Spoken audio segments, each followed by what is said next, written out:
दोस्तों नमस्कार। हम इंसान अनजाने भविष्य में कदम रखने से बहुत घबराते हैं। डर लगा रहता है कि कहीं मंजिल पे पहुँचेंगे या नहीं पहुँचेंगे या कौन-सी मंजिल पे पहुँचेंगे। इसलिए कुछ कदम उठाते ही नहीं हैं, कुछ करते ही नहीं हैं। लेकिन किस्मत ने हम सब के लिए एक भविष्य तय करके रखा हुआ होता है और हम वहीं पहुँचते हैं जहाँ किस्मत ने लिखा होता है। तो देखिए इस कविता में जिसके लेखक हैं श्री निशीथ रंजन साहब,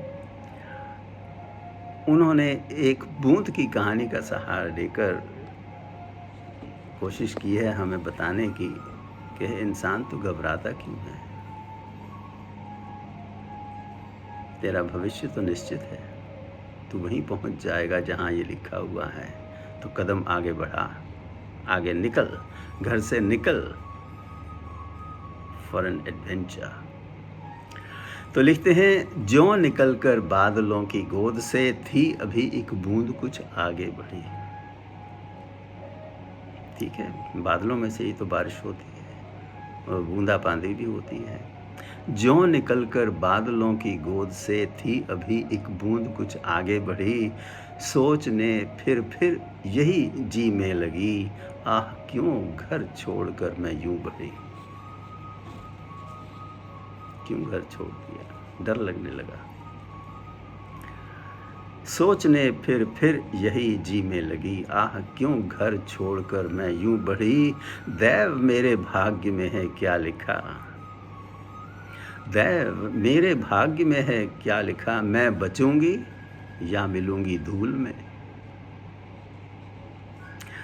या जलूंगी फिर अंगारे पर किसी, चू पड़ूंगी या कमल के फूल में।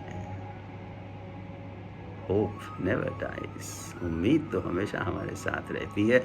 या जलूंगी फिर अंगारे पर किसी, चू पड़ूंगी या कमल के फूल में।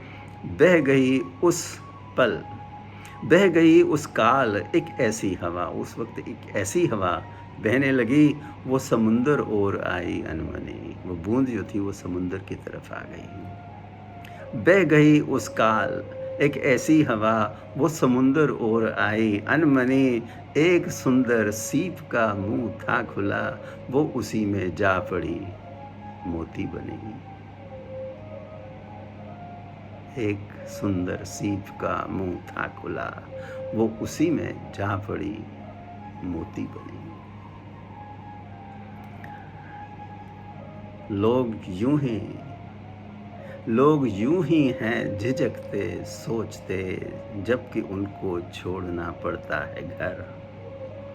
लोग यूं ही हैं झिझकते सोचते, जबकि उनको छोड़ना पड़ता है घर।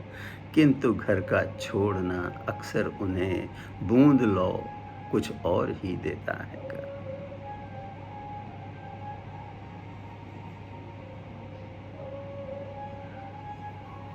हाँ, तो दोस्तों खुश रहें, खुशहाल रहें, stay safe, it's not over yet.